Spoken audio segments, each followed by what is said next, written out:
आज हम कक्षा 6 सब्जेक्ट इतिहास के अंतर्गत चैप्टर नंबर 7 के क्वेश्चन आंसर देखेंगे।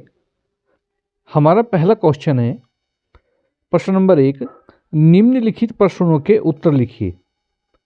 पहला है हमारा चंद्रगुप्त मौर्य कौन था?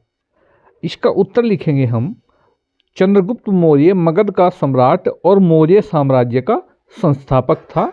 अर्थात जो मौर्य साम्राज्य की स्थापना की थी वो चंद्रगुप्त मौर्य ने की थी। नेक्स्ट क्वेश्चन है हमारा चाणक्य और मैगस्थनीज की पुस्तकों के नाम लिखिए। इसमें हमारा उत्तर होगा चाणक्य की पुस्तक अर्थशास्त्र और मैगस्थनीज की पुस्तक इंडिका है। फिर हमारा क्वेश्चन नंबर होगा, कलिंग युद्ध किन के बीच लड़ा गया, युद्ध का क्या परिणाम हुआ? तो देखिए, ये था कलिंग युद्ध अशोक और कलिंग के राजा के बीच लड़ा गया। इस युद्ध में लाखों लोग मारे गए। इस युद्ध के बाद अशोक ने कभी युद्ध न करने का निश्चय किया। है क्वेश्चन, अशोक ने बौद्ध धर्म क्यों अपनाया और इस धर्म के प्रसार के लिए उसने क्या किया? उत्तर लिखेंगे हम, कलिंग युद्ध में हजारों सैनिक मारे गए तथा बहुत बड़ी संख्या में घायल हुए। इससे अशोक बहुत दुखी हुआ तथा उसने निश्चय कर लिया कि वह भविष्य में कभी युद्ध नहीं करेगा और उसने बौद्ध धर्म अपना लिया तथा अहिंसा का पालन करने लगा। नेक्स्ट क्वेश्चन है हमारा राष्ट्रीय चिन्ह क्या है? तो हमारा राष्ट्रीय चिन्ह 4 सिंहों वाली आकृति है जो अशोक स्तंभ कहलाता है। इसमें 3 सिंह जो है दिखाई देते हैं, 3 दिखाई देते हैं और एक सिंह पीछे की ओर होने के कारण दिखाई नहीं देता है। क्वेश्चन नंबर 6 है, मौर्यों के प्रशासन का वर्णन करिए। तो उत्तर में हम लिखेंगे मौर्य प्रशासन, ये हेडिंग होगा। मैगस्थनीज की इंडिका और कौटिल्य के अर्थशास्त्र से मौर्य प्रशासन तंत्र की जानकारी मिलती है। चंद्रगुप्त मौर्य के हाथ में शासन के सारे अधिकार थे। उनकी सहायता के लिए एक परिषद थी जिसमें बुद्धिमान सदस्य राजा को सलाह देते थे। प्रशासन के लिए राज्य जो साम्राज्य था 3 स्तरों में बटा था। केंद्र, प्रांत, जनपद। जनपद के अंतर्गत जो है शहर और गांव आते थे। इस समय नौकरशाही व्यवस्था थी। वेतन नगद राज्य कोष से दिया जाता था। राजा दौरा करके प्रांतों से लेकर गांवों तक की खबर रखता था।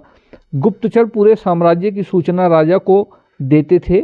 बाहरी आक्रमण और आंतरिक विद्रोह को दबाने के लिए पैदल, हाथी और घोड़ों से निर्मित थल सेना थी। कृषि पर सिंचाई कर, व्यापार कर आय के प्रमुख स्रोत थे। राज्य के जंगलों और खानों पर राज्य का स्वामित्व था। राज्य सेना के लिए हथियारों का निर्माण करते थे और लगभग 2500 वर्ष पूर्व का यह मौर्यकालीन प्रशासनिक ढांचा आज भी हमारे देश के ढांचे से मिलता है। नेक्स्ट है हमारा क्वेश्चन नंबर 2, सही और गलत बताइए। सही और गलत बताइए। तो इसमें हम क्या करेंगे, पहला है हमारा अशोक ने अपने साम्राज्य विस्तार के लिए कई युद्ध किए, तो ये सही है। और है चंद्रगुप्त मौर्य ने शैल्यूकस को हराया, ये भी सही है। है अशोक का उत्तराधिकारी उसका पुत्र बिंदुसार था, ये उसका है। तो उसका पुत्र बिंदुसार अशोक का उत्तराधिकारी नहीं था, तो ये गलत है। और है चंद्रगुप्त मौर्य ने चाणक्य को अपना मुख्यमंत्री नियुक्त किया, ये बिल्कुल सही है। नेक्स्ट क्वेश्चन देखते हैं हम। नेक्स्ट क्वेश्चन है हमारा, सही जोड़े बनाइए। तो इसमें सही जोड़े कैसे बनाने हैं, देखिए पाटलिपुत्र नगर का जो जोड़ा होगा वो 6 परिषद के द्वारा शासित था। फिर है धम्म महामात्य, ये प्रजा को सही राह दिखाने वाले अधिकारी कहे जाते थे। चाणक्य ने चंद्रगुप्त को प्रशिक्षित किया था तो नंदवंश के शासकों को परास्त करने के लिए।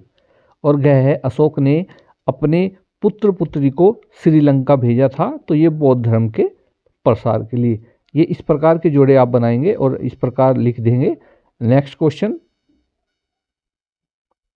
देखिए, ये जो नेक्स्ट क्वेश्चन है यहाँ पर आपको लिखना है सबसे ऊपर कि पता कीजिए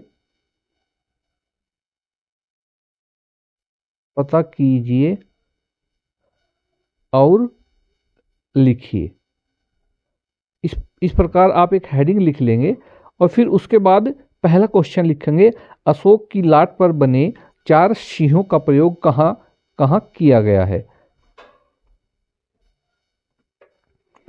उत्तर है हमारा अशोक की लाट पर बने 4 सिंहों को भारत ने राष्ट्रीय प्रतीक के रूप में अपनाया है और इसका प्रयोग जो है भारतीय मुद्राओं एवं केंद्र सरकार के प्रशासनिक अधिकारियों एवं सैनिकों की वर्दी पर किया जाता है।